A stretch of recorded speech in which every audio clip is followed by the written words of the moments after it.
Hey there, everybody. I am joined once again by Scott Church from Category 1 Games, and we are here to talk Middle Earth CCG, which I know virtually nothing about. I was telling Scott that I was gifted a long box of it, like 900 cards, and I haven't even sorted them out yet. So it's just one of those things that we're going to cover the top 10 sort of rarest cards in the CCG. I think there's going to be a lot of people kind of like finding this game organically because of the magic sets that, we don't have to talk about those, but we're here to talk sort of the top 10 rarest or hardest to find, most valuable cards in the Middle Earth CCG. So, Scott, thanks for joining me, by the way. You want to kind of just give a primer on what this game's about?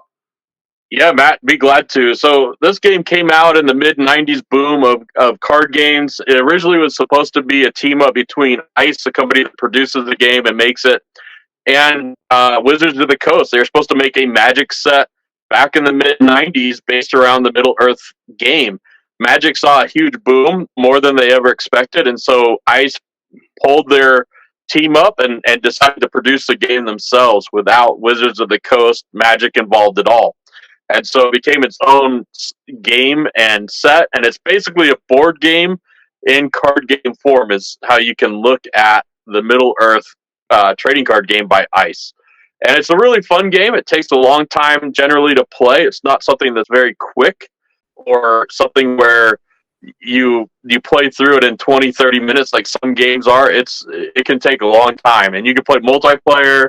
You can play just one versus one. It's pretty much a lot of options. There's an online option for it called Cardnum, and I hope I said that right. And they hold events still to this day. They have a council of players that make virtual cards or dream cards for it, and so the game is still going and has a strong active community. Cool. Yeah, I think this is it's interesting that the mid 90s, there's a lot of sort of experimental CCGs because no one really knew the ideal length, right? Like you have Star Trek and Star Wars CCG, which both those games are an hour, right? Plus.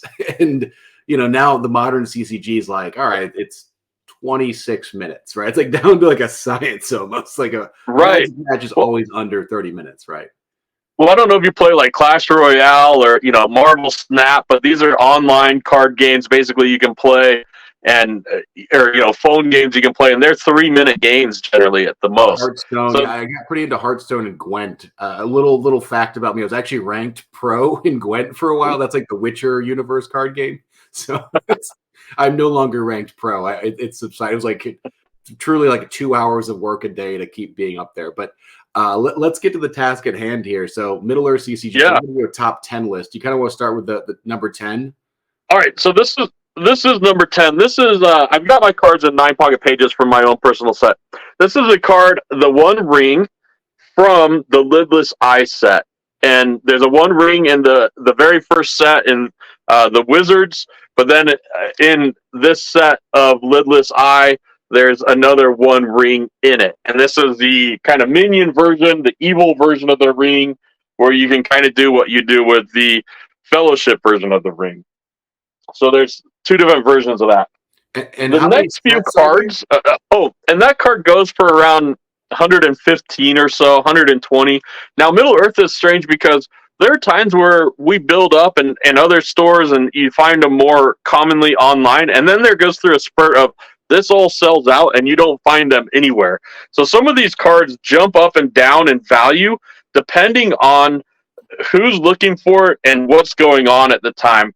So the next few cards, 7, 8, and 9, are rare ones. It's this one here. Rare ones from Against the Shadow set. And Against the Shadow had rare ones that were much harder to find. So that would be like 9.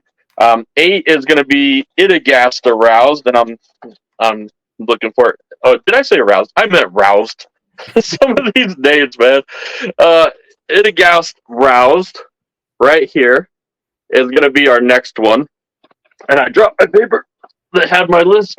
And then the Ithel Stone is the one after that. And I believe that is right next to it, right here. This is the Ithel Stone card. And so that would be sets were there, by the way. Is it sort of follow the classic rule of later sets are short printed and more valuable, or what's sort of the set count here? So this one was one of the later sets. It's not the last one is the Balrog, and we'll get to that here in a second. Um, but this set, Against the Shadow, basically released a bunch of rare ones that are kind of like ultra rares within it to get people to buy it and drum up interest. Did it work? Maybe a little bit, but not enough to keep the company ICE from really having problems. So number 6 would be this card here.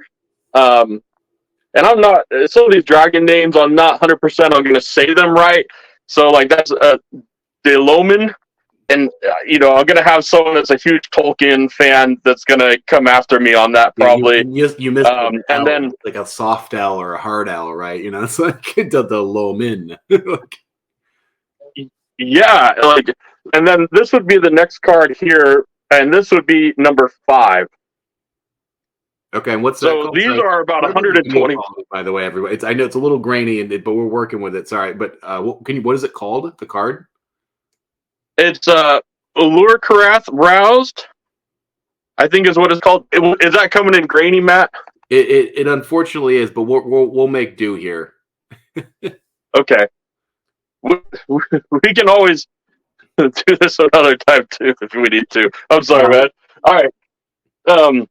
That goes through Against the Shadow set, and the next set that we're going to talk about is the One Ring from the original set.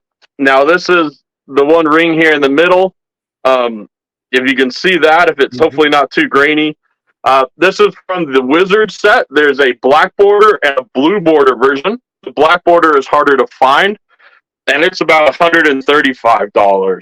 And so that's kind of the reprinted version. Yeah, the blue border is basically an unlimited type of release for it. Exactly that. All right, next up is going to be Sauron from the last set release for the game. You can see that's Sauron in the middle there. That is from the Balrog set. And the Balrog set was a fixed set. It was released at the very end of the game. Very few were printed, and most of the cards are off-center. You'll see that here with our number 1 card, just the off-centering of it. And it's really unfortunate because the printing press quality was very bad related to this set. And so it didn't really do too well. Partially because of that, the game had already basically ended at the point it came out. It just was like not any tournament support at that time. And so this last Balrog set came out and just kind of failed. What's that, Matt? What year is it? This is like 99 or something? So it came out in 95, and so this is like 99? So this is 98 is when it came out, the very last set. So it went from 95 to 98, just 3 years. You've got 5, 6 releases in that time period, and then you got a final set released, kind of covering, giving you a last expansion to play as. So, all right. So now we got to get back to Against the Shadow. We got to find. So this is, I think, number 4, right, or number 3. So no, we actually are on to number 2. Number 2, okay. So the Balrog Sauron card was number 3. The Wizards of One Ring was number 4, and then number 2 is another card from Against the Shadow, and it's this Farmer Maggot card. If you can see that here, the old Farmer Maggot. The old Farmer Maggot, and it's about $175. And there's, like I said, these cards, the rarity on it, they kind of come in and out of how often people are looking for them, how often stores like mine, Category 1 Games, has it in stock. Sometimes we get these in, sometimes they sell out right away, other times they sit for a little bit, but they eventually always sell. This is just a really popular game. So that leads us to our number 1 card, and look at the lineup on this as far as how it's laid out. It's not centered at all. And this is everything from the Balrog set. So it's hard to find a near mint set. I can't imagine any of these grading well at any of the grading companies that slab these. because of it. This is the long bottom leaf card, and it goes for around $200. And another one that's a highlight here is Strider. Long bottom leaf's just right underneath it. Both of these cards are really nice, but the long bottom leaf's probably the most expensive card of the game at $200. It's kind of funny that would be it, but that's it. And you can't really find them centered correctly, so you can say it's near mint because it doesn't have any imperfections on it except for the centering. So it's kind of an interesting thing. So interesting. So I mean, I didn't realize how kind of short printed this game was, right? Like, just really being 3 years kind of done. And I mean, the art is pretty cool. I think if you're really a Tolkien fan, I think that this sort of stuff appeals a bit more than the movie stills of Lord of the Rings TCG, which is a great game as well. But I think, yeah, this just looks super cool. I do wish there's a little bit more collector info. Like I said, I have this long box of it, so it's maybe 900 cards, and from my understanding, there's no set icons on it, right? Or rarity icons. So you're just like, right. I think Gimli's a rare. Is he a rare? I don't know. Like, probably. Yeah, you have to tell the sets by the years. So like the Black Border limited set, the Wizards, that one's going to be 95. And then you've got 2 sets that are 96, and then you've got 3 sets that are 97, and then 1 set that's 98. And that's kind of how you have to break up your sorting by the years first, and then you organize it. You have to then kind of get a booklet or something that has the listing of everything in it to know where they are from there. So yeah. That's just like a bigger undertaking that I want to do, and it's funny now, the video quality looks great, Scott. You look beautiful, and it's like HD beautiful, and 5 minutes ago it was kind of spotty, but we'll see how it all turns out. But now you look great though. You can see all the cool guys. I need to show these cards again really quick. Look, here they are. I swear we have them. Long bottom leaf is right here. Long bottom. Why long bottom? Is it sort of like a gimmicky thing where people think it's sort of like, is that like a collector? It's just like a funny card, right? So it lets you take 2 resources from your sideboard to your play deck and reshuffle, and then you remove the card from the game. So basically lets you get 2 things from your out of play and put it into the game. So it's kind of a cool mechanic where it's, how often can you bring something out of deck into a play, in a game you're playing? Okay, so it's a powerful card, kind of. It's a very powerful card, yeah. Okay, so I'm curious, this list, how much of it is these are really powerful, useful cards versus like, everyone wants a Balrog because it's cool, right? Is it sort of 50-50 or mostly powerful cards? Yeah, part of that is like the rare ones from Against the Shadow aren't necessarily the most powerful ones. They're just really hard to find. But, when you have cards like the One Ring, there's deck archetypes that really use that. And so it becomes a really useful card within those type of deck archetypes. Like that long bottom leaf, you can throw that in any deck and basically have that be useful. Farmer Maggot, I believe, is pretty similar as far as that goes too. Sauron is good for like minion, more centered decks. It's really hit or miss, but as far as like playability, you can build pretty cheap decks for it. Mm-hmm. There's actually pre-constructed decks that are made for the game that they put out, and they're really useful decks. They're fun to play with, but they're going now for about $100 a deck, sealed, and about $80 opened. And I mean, it's still a good deal if you think about it, and as far as buying one and being able to play the game. But those used to be very cheap and very easy to pick up and just be able to have a deck right out of a box to play, basically.